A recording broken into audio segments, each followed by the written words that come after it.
News 18 Punjab देख रहे सारे दर्शकों का स्वागत है। मैं हाँ विजयपाल बराड़। सब तो पहला खबर किसानां नाल जुड़ी हुई अज दी सब तो वड्डी सब तो अहम खबर 29 दसंबर किसानां ने तरीक निर्धारित कर दी है मीटिंग के लिए, क्योंकि सरकार बार बार यह कह रही सी कि किसान अपनी सहूलियत के मुताबिक तरीक ते समा दसन। सो तरीक ते समा किसानां ने दस दिता है। 29 दसंबर की तरीक फिक्स कर दी है और 11 बजे का समा रख दिता है। हुण जवाब सरकार ने देना है। संकेत जरूर मिले ने कि मीटिंग जरूर होएगी, पर किसानां ने 4 सूत्री एजेंडा भी सरकार के सामने रख दिता है कि साडा मीटिंग करन दा 4 सूत्री एजेंडा यह है। और उस 4 सूत्री एजेंडे दे विच सब तो वड्डा खेती बिल वापस ले जाण, खेती बिल्लां नूं रद्द किया जाए। दूसरा MSP दे लई कानूनी गारंटी दी जाए। तीसरा किसानां दे हितां लई बिजली सोध बिल दे खरड़े च जरूरी बदलाव होवे। ते चौथा जिहड़ा तजवीज़त कानून है या जिहड़ा है पराली नूं लैके किसानां नूं जुर्माने कीते जाने ने उस दे विच बदलाव किया जाए। 4 सूत्री एजेंडा है और इस 4 सूत्री एजेंडे नूं लैके हुण अगे सरकार दा की रुख रहेगा। हरजीत गरेवाल कह रहे हैं मीटिंग जरूर होएगी और 29 तरीक नूं ही 11 बजे मीटिंग होएगी, पर सरकार ने इस बाबत लिखती जवाब देना है, क्योंकि किसान 4 सूत्री एजेंडे च कानून रद्द करन ते MSP की कानूनी गारंटी का एजेंडा पेश कर चुके ने, कह चुके ने कि इस तो घट गलबात मंजूर नहीं है। 4 सूत्री एजेंडा है। सरकार इस बाबत स्पष्ट करे। जे गलबात लई तैयार ने तो फिर 29 तरीक नूं 11 बजे किसान पहुंच जाएंगे विज्ञान भवन दे विच ते अगे गलबात वधेगी। अब ये है कि किसानों के प्रतिनिधियों और भारत सरकार के बीच अगली बैठक 29 दिसंबर 2020 ट्यूसडे है, मंगलवार 29 दिसंबर 2020 को सुबह 11 बजे आयोजित की जाए। 3 केंद्रीय कृषि कानूनों को रद्द या निरस्त करने के लिए अपनाए जाने वाली क्रियाविधि मोडेलिटीज क्या हो रिपील करने के लिए agenda item number 1। Item number 2, सभी किसानों और कृषि वस्तुओं के लिए राष्ट्रीय किसान आयोग जिसे हम स्वामीनाथन कमीशन भी कहते हैं, द्वारा सुझाए लाभदायक MSP पर खरीद की कानूनी गारंटी देने की प्रक्रिया और प्रावधान। 3, राष्ट्रीय राजधानी क्षेत्र और आसपास के क्षेत्रों में वायु गुणवत्ता प्रबंधन के लिए आयोग अध्यादेश 2020, सरकार का नाम है जी, लंबा माफ करना। इसमें ऐसे संशोधन जो अध्यादेश के दंड प्रावधानों से किसानों को बाहर करने के लिए जरूरी हैं। ये पराली वाला जो मामला है उसमें किसानों पे पेनल्टी का जो प्रोविजन है उसको इससे कैसे बाहर किया जाए, ये आइटम नंबर 3। और चौथा आइटम है किसानों के हितों की रक्षा के लिए विद्युत संशोधन विधेयक 2020 के मसवदे में जरूरी बदलाव। इलेक्ट्रिसिटी बिल जो है उसका क्योंकि ड्राफ्ट है, उसमें किसानों के इंटरेस्ट को कैसे प्रोटेक्ट किया जाए, उसमें क्या मॉडिफिकेशन हो, ये 4 हम एजेंडा चाहते हैं और इसी सीक्वेंस में चाहते हैं। यानी कि आइटम नंबर 1 रिपील करने की मॉडेलिटीज डिस्कस करेंगे। ਤੇ 29 ਤਰੀਕ ਨੂੰ ਗੱਲ ਨਾ ਬਣਨ ਤੇ ਕਿਸਾਨਾਂ ਨੇ ਅਗਲੇ ਪ੍ਰੋਗਰਾਮ ਵੀ ਐਲਾਨੇ ਨੇ। 30 ਦਸੰਬਰ ਨੂੰ ਦਿੱਲੀ ਦੇ ਬਾਰਡਰਾਂ ਤੇ ਇੱਕ ਟਰੈਕਟਰ ਮਾਰਚ ਕੱਢਿਆ ਜਾਏਗਾ। ਸ਼ਾਂਤਮਈ ਤਰੀਕੇ ਦੇ ਨਾਲ ਟਰੈਕਟਰ ਮਾਰਚ ਹੋਏਗਾ। ਕਿਸਾਨ ਇਹ ਕਹਿ ਰਹੇ ਨੇ 1 ਜਨਵਰੀ ਨੂੰ ਕਿਸਾਨਾਂ ਨੇ ਲੋਕਾਂ ਨੂੰ ਖਾਣੇ ਦਾ ਵੀ ਸੱਦਾ ਦਿੱਤਾ ਹੈ। यानी दिल्ली ते हरियाणा के जिहड़े आस पास के लोग ने उन्होंने एक तरीके नाल दावत ते सद्दा दिता है। और किसानां ने क्या है कि जिहड़े लोग हरियाणे दे या दिल्ली दे साडी मदद कर रहे ने, सानू समान दे रहे ने, साडी सहायता कर रहे ने, साडे नाल खड़े ने, असीं उन्हां नूं खाणे दा सद्दा दिंदे। और नाल दी नाल एक भी स्पष्ट कर दिता कि जिहड़ी 3 दिन की कॉल दित्ती गई सी हरियाणा दे टोल बंद करन दी, उसनूं अणमिथे समय लई कर दिता गया है। यानी हरियाणा के टोल भी हुण अगे अणमिथे समय लिए खुले रहणगे। 3 दिन का कैप किसानां ने हटा दिता है। यह पैरेलल स्ट्रैटजी है किसानां दी कि सरकार दे नाल गलबात जारी रहेगी, पर जे ये गलबात सिरे नहीं लगती या गलबात टुटती है तो फिर जिहड़े प्लान ने यह भी नाल नाल चलणगे। एक बारी फिर दस दिंदे आ 30 दसंबर नूं दिल्ली दे बार्डरां ते ट्रैक्टर मार्च होएगा। 1 जनवरी नूं किसानां वल्लों लोकां नूं ਦਾਵਤ ਦਾ ਖਾਣੇ ਦਾ ਸੱਦਾ ਦਿੱਤਾ ਗਿਆ ਹੈ ਤੇ ਪੰਜਾਬ ਵਾਂਗ ਹਰਿਆਣਾ ਦੇ ਟੋਲ ਵੀ ਅੱਗੇ ਉਸੇ ਤਰ੍ਹਾਂ ਲਗਾਤਾਰ ਖੁੱਲੇ ਰਹਿਣਗੇ ਜੇ 29 ਦਸੰਬਰ ਦੀ ਮੀਟਿੰਗ ਹੁੰਦੀ ਹੈ ਔਰ ਉਸ ਮੀਟਿੰਗ ਦੇ ਵਿੱਚ ਗੱਲ ਨਹੀਂ ਬਣਦੀ ਤਾਂ 29 को फिर हमने चिट्ठी लिख दिया है सरकार से मिलने के लिए। 30 तारीख को हमारे किसान ट्रैक्टर लेके मार्च करेंगे। ये जो हाईवे है केएमपी, इसमें सिंगू से लेकर आगे टिकरी से जाके शाहजहां तक जाना, ये एक मार्च हमने दिया था। 25, 26, 27 को हरियाणा के ये जो टोल प्लाजा है, पंजाब में ऑलरेडी टोल प्लाजा खुले हुए हैं, अभी साथ में जोड़ दिया है कि पंजाब और हरियाणा दोनों के टोल प्लाजे अभी परमानेंटली खुले रहेंगे। न्यू ईयर ईव 31 दिसंबर का नया साल आने वाला है। 1 जनवरी को हमने कॉल दिया है दिल्ली के लोगों को, हरियाणा के इर्द गिर्द के लोगों को कि आओ नया साल हमारे साथ इस बॉर्डर्स के ऊपर जो भी हमारा यहाँ लंगर चल रहे हैं, खाने हैं, चाय है, जो भी नाश्ता बना हुआ है, जो भी खाना बना हुआ है, हमारे साथ ये आइए और फर्स्ट ईयर न्यू ईयर को हमारे साथ यहाँ एंजॉय कीजिए 1 जनवरी को। ਤਾਂ ਕਿਸਾਨਾਂ ਨੇ ਸਪਸ਼ਟ ਕਰ ਦਿੱਤਾ ਉਹਨਾਂ ਦੀ ਰਣਨੀਤੀ ਕੀ ਹੈ। 29 ਦਸੰਬਰ ਦੀ ਮੀਟਿੰਗ ਤੋਂ ਬਾਅਦ ਅਗਰ ਗੱਲਬਾਤ ਨਹੀਂ ਬਣਦੀ ਤਾਂ ਉਹ ਕਿਸ ਤਰੀਕੇ ਨਾਲ ਅੱਗੇ ਵਧਣਗੇ। ਨਵੇਂ ਸਾਲ ਤੇ ਨਵਾਂ ਸਾਲ ਮਨਾਉਣ ਦੇ ਲਈ, ਨਵਾਂ ਸਾਲ ਸੈਲੀਬ੍ਰੇਟ ਕਰਨ ਦੇ ਲਈ ਦਿੱਲੀ ਤੇ ਹਰਿਆਣਾ ਦੇ ਆਸ-ਪਾਸ ਦੇ ਲੋਕਾਂ ਨੂੰ ਸੱਦਾ ਦਿੱਤਾ ਗਿਆ ਹੈ। ਇਸ ਸਭ ਦੇ ਵਿੱਚ ਭਾਜਪਾ ਆਗੂ ਹਰਜੀਤ ਗਰੇਵਾਲ ਦਾ ਵੀ ਤੁਰੰਤ ਬਿਆਨ ਸਾਹਮਣੇ ਆਇਆ। 29 ਦਸੰਬਰ ਨੂੰ ਸਵੇਰੇ 11 ਵਜੇ ਕਿਸਾਨਾਂ ਤੇ ਸਰਕਾਰ ਦੇ ਵਿਚਕਾਰ ਗੱਲਬਾਤ ਹੋਏਗੀ, ਇਹ ਕਹਿ ਰਹੇ ਨੇ ਹਰਜੀਤ ਗਰੇਵਾਲ।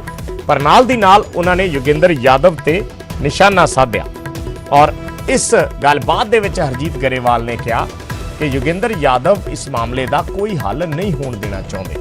ਸਰਕਾਰ ਹਮੇਸ਼ਾ ਕਿਸਾਨਾਂ ਦੇ ਹਿੱਤ 'ਚ ਹੈ, ਪਰ ਨਾਲ ਦੀ ਨਾਲ ਇਹ ਸਾਫ਼ ਹੈ, ਇਹ ਸਪਸ਼ਟ ਹੈ ਕਿ ਕਾਨੂੰਨ ਵਾਪਸ ਨਹੀਂ ਹੋਣਗੇ। ਸੋ ਹਰਜੀਤ ਗਰੇਵਾਲ ਨੇ ਕੇਂਦਰ ਤੇ ਨਿਸ਼ਾਨਾ ਕੇਂਦਰ ਦੇ ਨਾਲ ਇਸ ਮੀਟਿੰਗ ਬਾਬਤ ਨਿਸ਼ਾਨਾ ਸਾਧਿਆ ਹੈ ਯੋਗਿੰਦਰ ਯਾਦਵ ਤੇ ਔਰ ਉਹਨਾਂ ਨੇ ਕਿਹਾ ਹੈ ਕਿ ਯੋਗਿੰਦਰ ਯਾਦਵ ਅੜਚਨ ਬਣ ਰਹੇ ਨੇ ਔਰ ਇਸ ਗੱਲਬਾਤ ਨੂੰ ਸਿਰੇ ਨਹੀਂ ਲੱਗਣ ਦੇ ਰਹੇ।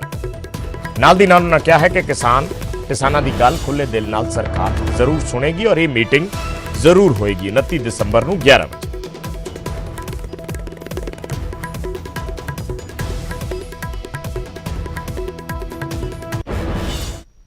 ਹਰਜੀਤ ਗਰੇਵਾਲ ਜੀ ਨੇ ਉਹਨਾਂ ਨੇ ਦੱਸਿਆ ਕਿ 29 ਤਾਰੀਖ ਦੀ ਜਿਹੜੀ ਮੀਟਿੰਗ ਹੈ ਉਹਦੇ ਵਿੱਚ ਕਿਸ ਤਰ੍ਹਾਂ ਦੀ ਜਿਹੜੀ ਚੀਜ਼ਾਂ ਹੋਰ ਕਿਉਂਕਿ 7ਵੀਂ ਮੀਟਿੰਗ ਦੱਸੀ ਜਾ ਰਹੀ ਹੈ ਕਿ 7ਵੀਂ ਜਿਹੜੀ ਮੀਟਿੰਗ ਹੈ ਉਹਦੇ ਵਿੱਚ ਹੁਣ ਕੀ ਗੱਲਾਂ ਜਿਹੜੀਆਂ ਨਵੀਂ ਜਿਹੜੀ ਚੀਜ਼ ਹੈ ਕਿਉਂਕਿ ਸਭ ਤੋਂ ਵੱਡੀ ਗੱਲ ਹੈ ਕਿ ਹੁਣ ਪਹਿਲਾਂ ਜਿਹੜੀ 6 ਮੀਟਿੰਗ ਹੋ ਚੱਲੀ ਹੈ ਉਹਦੇ ਵਿੱਚ ਕਿਸੇ ਵੀ ਤਰ੍ਹਾਂ ਦਾ ਜਿਹੜਾ ਕੋਈ ਸੋਲੂਸ਼ਨ ਹੈ ਉਹ ਨਹੀਂ ਕੱਢਿਆ ਗਿਆ। ਹਾਲਾਂਕਿ ਹਰਜੀਤ ਗਰੇਵਾਲ ਸਾਫ਼ ਤੌਰ ਤੇ ਇਹ ਵੀ ਕਹਿੰਦੇ ਨਜ਼ਰ ਆ ਰਹੇ ਨੇ ਕਿ ਲਗਾਤਾਰ ਸਰਕਾਰ ਜਿਹੜੀ ਹੈ ਉਹ ਕਿਸਾਨਾਂ ਦੇ ਨਾਲ ਹੈ, ਲੇਕਿਨ ਕਿੱਥੇ ਹੈ? ਸਵਾਲ ਤਾਂ ਇਹਦੇ ਵਿੱਚ ਕਈ ਨੇ ਕਿ ਕਈ ਦਿਨਾਂ ਤੋਂ ਇਹ ਜਿਹੜਾ ਅੰਦੋਲਨ ਚੱਲ ਰਿਹਾ ਹੈ, ਕਈ ਦਿਨਾਂ ਤੋਂ ਇਸ ਤਰ੍ਹਾਂ ਦਾ ਜਿਹੜੀ ਸਿਚੁਏਸ਼ਨ ਚੱਲ ਰਹੀ ਹੈ ਪੰਜਾਬ ਦੀ, ਉਹਦੇ ਵਿੱਚ ਗੱਲਬਾਤ ਵੀ ਕਰ ਦਾਂਗੇ ਹਰਜੀਤ ਜੀ ਨਾਲ। ਸਰ 29 ਤਾਰੀਖ ਨੂੰ ਫਿਰ ਤੋਂ ਇੱਕ ਵਾਰੀ ਫਿਰ ਮੀਟਿੰਗ ਜਿਹੜੀ ਹੈ 7ਵੀਂ ਮੀਟਿੰਗ ਹੋਣ ਜਾ ਰਹੀ ਹੈ, ਹੁਣ ਇਸ ਮੀਟਿੰਗ 'ਚ ਕੀ ਹੈ ਨਵਾਂ?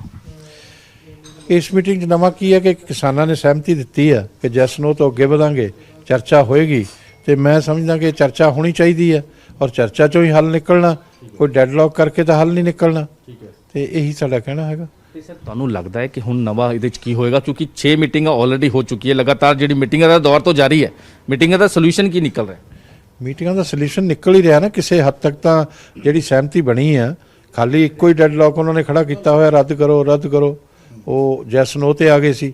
ਉਹ ਇਹ ਜਿਹੜਾ ਮੈਂ ਫਿਰ ਦੁਬਾਰਾ ਬਾਰ-ਬਾਰ ਇਹੀ ਅਪੀਲ ਕਰਦਾ ਕਿ ਜੋਗਿੰਦਰ ਯਾਦਵ ਤੇ ਉਹ ਕਮਿਊਨਿਸਟਾਂ ਤੋਂ ਇਸ ਅੰਦੋਲਨ ਨੂੰ ਬਚਾਉਣ। ਉਹਨਾਂ ਨੇ ਇਹ ਖਤਮ ਨਹੀਂ, ਉਹ ਕਿਸਾਨ ਹਿੱਤ 'ਚ ਕੰਮ ਨਹੀਂ ਕਰ ਰਹੇ, ਉਹ ਆਪਣੀ ਪਾਰਟੀ ਦੇ ਹਿੱਤ 'ਚ ਕੰਮ ਕਰ ਰਹੇ ਆ, ਆਪਣਾ ਏਜੰਡਾ ਸੈਟਲ ਕਰ ਰਹੇ ਆ। ਇਹ ਮੇਰੀ ਪੰਜਾਬ ਦੇ ਕਿਸਾਨ ਲੀਡਰਾਂ ਨੂੰ ਪ੍ਰਾਰਥਨਾ ਕਿ ਨੁਕਸਾਨ ਨਾ ਕਰਵਾਉਣ। ਉਹ ਜਿਹੜਾ ਗੁਰਨਾਮ ਸਿੰਘ ਚੜੂਨੀ ਆ, ਉਹ ਭੁਪਿੰਦਰ ਸਿੰਘ ਹੁੱਡਾ ਦਾ ਬੰਦਾ ਪੱਕਾ, ਇਲੈਕਸ਼ਨਾਂ ਵੀ ਲੜ ਚੁੱਕਿਆ। ਇਹ ਲੋਕ ਤਬਾਹ ਕਰ ਰਹੇ ਆ, ਇਹ ਨਹੀਂ ਤਾਂ ਕਿਸਾਨ ਅੰਦੋਲਨ ਤਾਂ ਸਫਲ ਹੋ ਗਿਆ। ਤੇ ਉਹਨਾਂ ਨੂੰ ਇਹ ਗੱਲਾਂ ਮੰਨ ਲੈਣੀਆਂ ਚਾਹੀਦੀਆਂ। ਕਿਸਾਨ ਵੀ ਇਹ ਸਾਫ਼ ਤੌਰ ਤੇ ਕਹਿੰਦੇ ਨਜ਼ਰ ਆ ਰਹੇ ਕੋਈ ਪੋਲੀਟੀਕਲ ਉਹਦੇ 'ਚ ਨਹੀਂ ਹੈ, ਸਾਡੀ ਜਿਹੜੀ ਡਿਮਾਂਡਸ ਨੇ ਉਹ ਜੈਨੂਅਨ ਨੇ, ਜੈਨੂਅਨ ਮੰਨ ਤਾਂ ਲਈਆਂ। ਉਹਨਾਂ ਨੇ ਜੋ ਖਦਸ਼ੇ ਜ਼ਾਹਿਰ ਕੀਤੇ ਉਹ ਸਾਰੇ ਹੀ ਮੰਨ ਲਏ। ਉਹਨਾਂ ਨੇ APMC ਐਕਟ ਦਾ ਕਿਹਾ, ਉਹਨਾਂ ਨੇ ਕਿਹਾ ਕੋਰਟ ਜਾਣ ਦਾ ਅਧਿਕਾਰ ਦਿਓ, ਉਹਨਾਂ ਨੂੰ ਕਿਹਾ ਕਿ ਭਾਈ 6 ਮਹੀਨੇ ਹੋਏ ਕਾਨੂੰਨ ਲਾਗੂ ਹੋਏ, ਕਿਸੇ ਦੀ ਜ਼ਮੀਨ ਤੇ ਕਬਜ਼ਾ ਹੋਇਆ। ਉਸ ਤੋਂ ਬਾਅਦ ਅਮਿਤ ਸ਼ਾਹ ਜੀ ਨੇ ਕਹਿਤਾ ਕਿ ਠੀਕ ਹੈ ਫਾਸਟ ਟਰੈਕ ਕੋਰਟ ਬਣਾ ਦਿੰਦੇ ਆ, ਕੋਰਟ ਜਾਣ ਦਾ ਵੀ ਅਧਿਕਾਰ ਦਿੱਤਾ। ਤੇ ਕਹਿ ਰਹੇ ਹੋ ਸਾਰੀ ਚੀਜ਼ਾਂ ਮੰਨ ਲਈ ਤੇ ਉਸ ਤੋਂ ਬਾਵਜੂਦ ਕਿਸਾਨ ਹੁਣ ਅਜੇ ਕਿਉਂ ਅੜੇ ਹੋਏ ਨੇ? ਉਹ ਤਾਂ ਉਹਨਾਂ ਕੋਲੋਂ ਪੁੱਛੋ ਨਾ ਵੀ ਕਿਉਂ ਅੜੇ ਹੋਏ ਨੇ, ਉਹਨਾਂ ਦੇ ਕੀ ਇੰਟਰਸਟ ਨੇ ਅੰਦੋਲਨ ਨੂੰ ਲੰਬਾ ਕਰਨ ਦੇ, ਤੇ ਕਿਉਂ ਲੋਕਾਂ ਨੂੰ ਸੜਕਾਂ ਤੇ ਬਿਠਾਇਆ ਹੋਇਆ, ਗਰੀਬਾਂ ਨੂੰ ਸਰਦੀ ਦੇ ਅੰਦਰ, ਇਹ ਉਹਨਾਂ ਕੋਲੋਂ ਪੁੱਛੋ। ਚੰਡੀਗੜ੍ਹ ਤੋਂ ਕੈਮਰਾਮੈਨ ਸੁਖਜਿੰਦਰ ਸਿੰਘ ਨਾਲ ਮਨੋਜ ਰਾਠੀ, ਨਿਊਜ਼ 18 ਪੰਜਾਬ। ਤੇ ਉਧਰ ਵੱਖ-ਵੱਖ ਸਿਆਸੀ ਪਾਰਟੀਆਂ ਦਾ ਵੀ ਕਿਸਾਨੀ ਮੁੱਦੇ ਤੇ ਪ੍ਰਤੀਕਰਮ ਸਾਹਮਣੇ ਆਇਆ ਹੈ, ਜਿਨ੍ਹਾਂ ਨੇ ਕਿਸਾਨਾਂ ਦੇ ਬਹਾਨੇ ਕੇਂਦਰ ਸਰਕਾਰ ਨੂੰ ਨਿਸ਼ਾਨੇ ਤੇ ਲਿਆ ਹੈ। ਪੰਜਾਬ ਦੇ ਕਿਸਾਨਾਂ ਲਈ ਅੱਜ ਕਦੇ ਕਿਸਾਨ ਦਾ ਮੁੱਦਾ ਨਹੀਂ ਹੈ, ਪੂਰੀ ਦੁਨੀਆ ਦਾ ਮੁੱਦਾ ਹੈ। ਅੱਜ ਪੂਰੇ ਹਿੰਦੁਸਤਾਨ 'ਚ ਜਿਹੜੇ ਵੀ ਲੋਕ ਅਨਾਜ ਖਾਂਦੇ ਨੇ, ਸਬਜ਼ੀ ਖਾਂਦੇ ਨੇ, ਕੁਝ ਖਾਂਦੇ ਨੇ, ਸਾਰੇ ਰਿਲੇਟਡ ਕਿਸਾਨ ਨਾਲ ਨੇ। ਅੱਜ ਹੰਕਾਰੀ ਹੋਈ ਮੋਦੀ ਦੀ ਸਰਕਾਰ, ਉਹਨਾਂ ਦੇ ਕੰਨ ਤੇ ਜੂੰ ਨਹੀਂ ਸਰਕ ਰਹੀ। ਮੈਂ ਤਾਂ ਇਹੀ ਉਹਨਾਂ ਨੂੰ ਬੇਨਤੀ ਕਰਾਂਗਾ ਕਿ ਕਿਸਾਨ ਉਸ ਵੇਲੇ ਜਦੋਂ ਦੇਸ਼ ਦੀ ਆਜ਼ਾਦੀ ਤੋਂ ਬਾਅਦ ਮੁਲਕ ਕੋਲ ਖਾਣ ਜੋਗੇ ਦਾਣੇ ਨਹੀਂ ਸੀ, ਕਦੇ ਅਮਰੀਕਾ ਤੋਂ, ਕਦੇ ਮੈਕਸੀਕੋ ਤੋਂ, ਕਦੇ ਕਿਤੋਂ ਲੈਂਦੇ ਸੀ। ਸਾਡੇ ਕੋਲ ਅਨਾਜ ਜ਼ਿਆਦਾ ਹੋ ਗਿਆ, ਅੰਨਦਾਤੇ ਨੇ ਪੈਦਾਵਾਰ ਕੀਤੀ ਆ ਤਾਂ ਉਹਨੂੰ ਸ਼ਾਬਾਸ਼ ਦੇਣੀ ਚਾਹੀਦੀ ਹੈ। ਇਹ ਨਹੀਂ ਕਿ ਉਹਨੂੰ ਰੋਲਣ ਜਾ ਰਹੇ ਨੇ। ਔਰ ਮੋਦੀ ਸਾਹਿਬ ਦੀ ਨੀਅਤ ਔਰ ਨੀਤੀ ਠੀਕ ਨਹੀਂ। ਉਹ ਵੱਡੇ ਘਰਾਣਿਆਂ ਨੂੰ ਤਕੜਾ ਕਰਕੇ देश के किसान। चर्चा तो बिना किसी कंडीशन के होती है। अगर अनकंडीशनल चर्चा हो, समय और डेट बताकर चर्चा हो, तो शायद देश का किसान उस चर्चा को स्वीकारे। लेकिन ये सब केवल ढकोसले हैं, ये सब बकवास है, झूठ है। और मैं स्पष्ट कर दूं, भाजपा सरकार का इस समय एक ही लक्ष्य है कि किसान को निराश करो, थका दो और भगा दो। निराश करो, थका दो, भगा दो अभियान देश के किसान के प्रति भाजपा सरकार चला रही है। गवर्नमेंटां लोकां वास्ते हुंदियां ने। लोग जिहड़ा कोई चीज़ नूं चंगा कहंदे ਉਹ गवर्नमेंटां ਨੂੰ ਕਰਨਾ ਚਾਹੀਦਾ, ਜਿਹਨੂੰ ਮਾੜਾ ਕਹਿੰਦੇ ਉਹ ਨਹੀਂ ਕਰਨਾ ਚਾਹੀਦਾ। ਜੇ ਕਿਸਾਨੀ ਨਾਲ ਸੰਬੰਧਿਤ ਕਾਨੂੰਨ ਹੈ, ਕਿਸਾਨੀ ਦੇਸ਼ ਦਾ ਧੁਰਾ ਹੈ, ਕਿਸਾਨੀ ਕਰਕੇ ਹੀ ਅੱਜ ਦੇਸ਼ ਸਾਡਾ ਜਿੰਦਾ ਹੈਗਾ। ਤੇ ਜੇ ਕਿਸਾਨ ਉਹਨਾਂ ਕਾਨੂੰਨਾਂ ਨੂੰ ਚਾਹੁੰਦੇ ਹੀ ਨਹੀਂ, ਉਹ ਕਹਿੰਦੇ ਵੀ ਸਾਨੂੰ ਠੀਕ ਨਹੀਂ ਹੈਗੇ, ਫਿਰ ਮੱਲੋ ਮੱਲੀ ਮੈਨੂੰ ਨਹੀਂ ਸਮਝ ਆਉਂਦੀ ਵੀ ਗਵਰਨਮੈਂਟ ਕਿਉਂ ਉਹਨਾਂ ਤੇ ਲਾਗੂ ਕਰਨ ਤੇ ਤੁਲੀ ਹੋਈ ਹੈ। ਇਹ ਗੱਲ ਸਾਡੀ ਸਮਝ ਤੋਂ ਬਾਹਰ ਹੈ। ਜੇ ਤੁਸੀਂ ਕਹਿੰਦੇ ਅਸੀਂ ਕਿਸਾਨਾਂ ਵਾਸਤੇ ਬਣਾਏ ਆ ਕਾਨੂੰਨ ਚੰਗੇ ਆ, ਤੇ ਕਿਸਾਨ ਕਹਿੰਦੇ ਅਸੀਂ ਬਿਲਕੁਲ ਨਹੀਂ ਮੰਨਣਾ, ਇਹ ਕਾਨੂੰਨ ਮਾੜੇ ਆ, ਅਸੀਂ ਤਾਂ ਲੈਣੇ ਹੀ ਨਹੀਂ ਇਹ ਕਾਨੂੰਨ, ਤੇ ਫਿਰ ਦੇਸ਼ ਦੀ ਗਵਰਨਮੈਂਟ ਨੂੰ ਜਿੱਦ ਨਹੀਂ ਕਰਨੀ ਚਾਹੀਦੀ। ਇਹ ਤਿੰਨੇ ਕਾਨੂੰਨ ਰੱਦ ਕਰ ਦੇਣੇ ਚਾਹੀਦੇ ਆ, ਕਿਸਾਨਾਂ ਦੀ ਗੱਲ ਮੰਨ ਲੈਣੀ ਚਾਹੀਦੀ ਹੈ।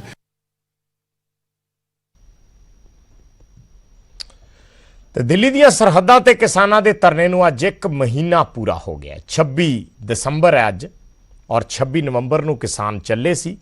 ਅੱਜ 26 ਦਸੰਬਰ 1 ਮਹੀਨਾ ਪੂਰਾ ਹੋ ਗਿਆ, ਔਰ ਇਸ ਵਿਚਾਲੇ ਅੱਜ ਪੰਜਾਬ ਦੇ ਵੱਖ-ਵੱਖ ਜ਼ਿਲ੍ਹਿਆਂ ਤੋਂ 1 ਮਹੀਨੇ ਬਾਅਦ ਵੀ ਅੱਜ ਪੰਜਾਬ ਦੇ ਵੱਖ-ਵੱਖ ਜ਼ਿਲ੍ਹਿਆਂ ਤੋਂ ਹਜ਼ਾਰਾਂ ਦੀ ਗਿਣਤੀ 'ਚ ਹੋਰ ਕਿਸਾਨਾਂ ਨੇ ਦਿੱਲੀ ਵੱਲ ਕੂਚ ਕੀਤਾ ਹੈ। ਇੱਕ ਰਿਪੋਰਟ ਦਿਖਾਉਂਦੇ ਹਾਂ।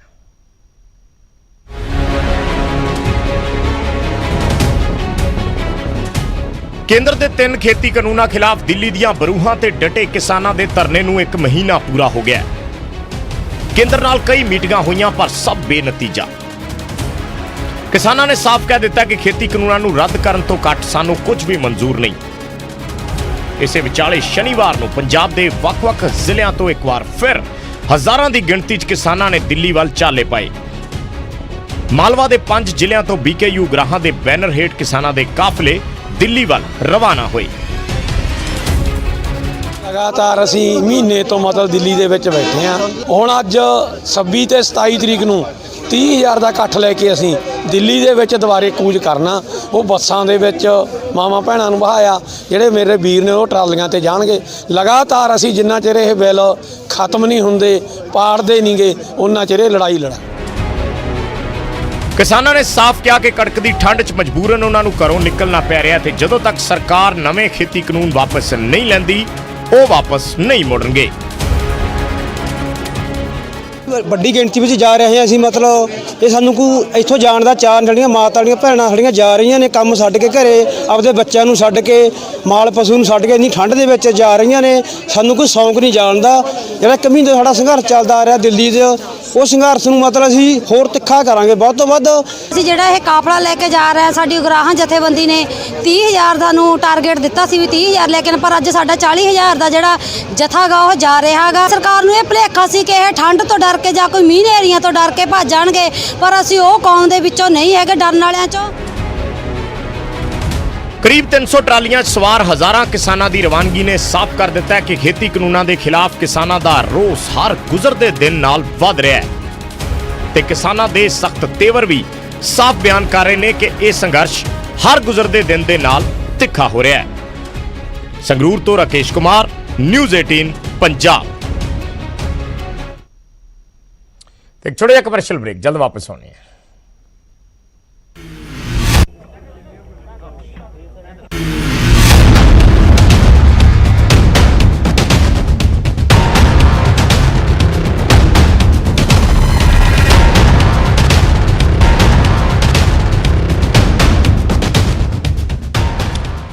ਤੇ ਖੇਤੀ ਕਾਨੂੰਨਾਂ ਨੂੰ ਲੈ ਕੇ ਕਿਸਾਨਾਂ ਦਾ ਗੁੱਸਾ ਵੀ ਭਾਜਪਾ ਲੀਡਰਾਂ ਤੇ ਖੂਬ ਫੁੱਟ ਰਿਹਾ। ਜਗ੍ਹਾ ਜਗ੍ਹਾ ਭਾਜਪਾ ਲੀਡਰਾਂ ਨੂੰ ਘੇਰੇ ਪਾਏ ਜਾ ਰਹੇ ਨੇ। ਫਾਜ਼ਿਲਕਾ ਦੇ ਵਿੱਚ ਭਾਜਪਾ ਦੇ ਆਗੂ ਸੁਰਜੀਤ ਜੈਨੀ ਨੂੰ ਕਿਸਾਨਾਂ ਨੇ ਘੇਰ ਲਿਆ ਤੇ ਖੇਤੀ ਕਾਨੂੰਨ ਰੱਦ ਕਰਵਾਉਣ ਦੀ ਮੰਗ ਕਰਨ ਲੱਗੇ।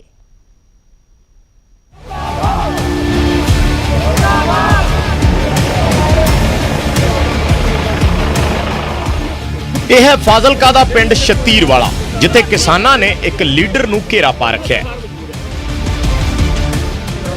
ਘੇਰੇ ਦੇ ਵਿਚਾਲੇ ਕੋਈ ਹੋਰ ਨਹੀਂ ਸਗੋਂ ਭਾਜਪਾ ਆਗੂ ਸੁਰਜੀਤ ਕੁਮਾਰ ਜਿਆਣੀ ਨੇ। ਕਿਸਾਨ ਕਹਿ ਰਹੇ ਨੇ ਤਿੰਨੋਂ ਖੇਤੀ ਕਾਨੂੰਨ ਰੱਦ ਕਰਵਾਓ, MSP ਦੀ ਗਾਰੰਟੀ ਦਿਓ। ਹਾਲਾਂਕਿ ਸੁਰਜੀਤ ਜਿਆਣੀ ਵੀ ਕਿਸਾਨਾਂ ਨੂੰ ਸਮਝਾਉਣ ਦੀ ਕੋਸ਼ਿਸ਼ ਕਰ ਰਹੇ ਨੇ ਕਿ ਖੇਤੀ ਕਾਨੂੰਨ ਕਿਸਾਨਾਂ ਦੇ ਭਲੇ ਲਈ ਨੇ, ਪਰ ਕਿਸਾਨ ਆਪਣੀ ਗੱਲ ਤੇ ਅੜੇ ਹੋਏ ਨੇ। ਸੁਰਜੀਤ ਜਿਆਣੀ ਖੇਤੀ ਕਾਨੂੰਨਾਂ ਦੇ ਪੱਖ 'ਚ ਆਪਣਾ ਤਰਕ ਦੇ ਰਹੇ ਨੇ ਤਾਂ ਕਿਸਾਨ ਵੀ ਆਪਣੇ ਤਰਕ ਨਾਲ BJP ਲੀਡਰ ਨੂੰ ਜਵਾਬ ਦੇ ਰਹੇ ਨੇ। ਇਸ ਬਿਲ ਕੰਟੈਕਟ ਫਾਰਮਿੰਗ ਦੀ ਗੱਲ, ਹਾਂਜੀ ਆਪਾਂ ਕੰਟੈਕਟ ਫਾਰਮਿੰਗ 14 ਸਾਲ ਤੋਂ ਕਰ ਨਹੀਂ ਰਹੇ। ਇਹਦੇ ਵਿੱਚ ਆ ਦੱਸੋ ਜਿਹੜੀ ਆਪਾਂ ਨੂੰ ਗੱਲ ਸਟੇਜ ਤੇ ਕਹੀ ਜਾਂਦੀ ਹੈ ਵੀ ਜ਼ਮੀਨਾਂ ਹੜਪ ਲੈਣਗੇ, ਕੋਈ ਅਜੀ ਗੱਲ ਹੈ? ਕਿਸੇ ਦੀ ਸਾਡੀ ਹਿੰਮਤ ਹੈ ਕਿ ਜ਼ਿਮੀਂਦਾਰ ਦੀ ਜ਼ਮੀਨ ਹੜਪ ਲਓ? ਦੱਸੋ, ਹੈ ਕੋਈ ਹਿੰਮਤ ਕਿਸੇ ਦੀ? ਪਰ ਉਹਦੇ ਕਾਨੂੰਨ ਦੇ ਵਿੱਚ ਕੀ ਹੈ? ਹੁਣ ਇਹਦੇ ਵਿੱਚ ਕਮੀ ਜਿਹੜੀ ਆਪਣੇ ਜਥੇਬੰਦੀਆਂ ਦੱਸੀ ਸੀ, ਅੱਛੇ ਤਾਂ ਗੱਲ ਵਿੱਚ ਪੈਂਦੇ ਆ। ਉਹਨਾਂ ਨੇ ਕਿਹਾ ਕਿ ਜਿਹੜੀ ਤੁਸੀਂ ਟੈਕਸ ਜਿਹੜਾ ਨਾ ਜੀ, ਉਹ ਤਾਂ ਦੇਖੋ ਵਪਾਰ ਦੀ ਗੱਲ ਹੋ ਗਈ। ਆਪਾਂ ਨੂੰ ਅਗਰ ਟੈਕਸ ਬਾਹਰ ਨਾ ਲੱਗਦਾ ਤਾਂ ਇੱਕ ਮੰਡੀ 'ਚ ਟੈਕਸ ਲੱਗਦਾ ਹੈ, ਚਲੋ 2-250 ਆਪਾਂ ਨੂੰ ਇੱਥੇ ਵਪਾਰੀ ਕੋਈ ਖਰੀਦਾ ਕੇ ਵੇਚਦੇ ਹੀ ਰਹਿੰਦੇ ਆਪਾਂ, ਫਸਲ ਆਪਣੇ ਘਰੋਂ ਲੈ ਜਾਂਦੇ ਹੀ ਹੈ, ਤਾਂ ਉਹਦੇ ਚਲੋ 2-250 ਦਾ ਫਰਕ ਹੁੰਦਾ ਤਾਂ ਆਪਾਂ ਨੂੰ 150 ਤੋਂ ਜ਼ਿਆਦਾ ਹੀ ਦਿੰਦਾ। ਬਾਕੀ ਆਪਾਂ ਇਤਬਾਰ ਕਰਦੇ ਤਾਂ ਆਪਾਂ ਫਸਲ ਦਿੰਦੇ ਨਹੀਂ, ਕਦੇ ਵਿੱਚ ਪੈਸੇ ਦੇ ਦਿੰਦੇ ਚਲਾ ਜਾਂਦਾ। ਉਹਦੇ ਵਿੱਚ ਕੀ ਹੁਣ ਉਹਨਾਂ ਨੇ ਕਿਹਾ ਵੀ ਟੈਕਸ ਬਾਹਰ ਵੀ ਲੱਗਣਾ ਚਾਹੀਦਾ, ਅੰਦਰ ਵੀ ਹੋ ਸਕਦਾ। ਕਿਸਾਨਾਂ ਦਾ ਇਹ ਸਾਰਾ ਗੁੱਸਾ ਅਸਲ 'ਚ ਖੇਤੀ ਕਾਨੂੰਨਾਂ ਦੇ ਖਿਲਾਫ ਹੈ। ਸੁਰਜੀਤ ਕੁਮਾਰ ਜਿਆਣੀ ਉਹੀ BJP ਲੀਡਰ ਨੇ ਜਿਨ੍ਹਾਂ ਸਦਕਾ ਕਿਸਾਨਾਂ ਤੇ ਸਰਕਾਰ ਵਿਚਾਲੇ ਗੱਲਬਾਤ ਦਾ ਦੌਰ ਸ਼ੁਰੂ ਹੋਇਆ। ਹਾਲਾਂਕਿ ਜਿਆਣੀ ਦਾ ਇਸ ਗੱਲ ਤੇ ਜ਼ਿਆਦਾ ਜ਼ੋਰ ਹੈ ਕਿ ਸਰਕਾਰ ਵੱਲੋਂ ਲਿਆ ਗਿਆ ਫੈਸਲਾ ਕਿਸਾਨਾਂ ਦੇ ਫਾਇਦੇ ਲਈ ਹੈ।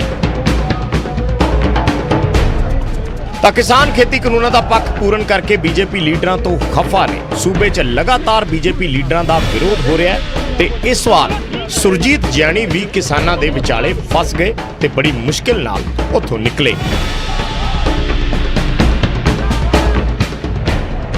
Bureau report, news 18 Punjab.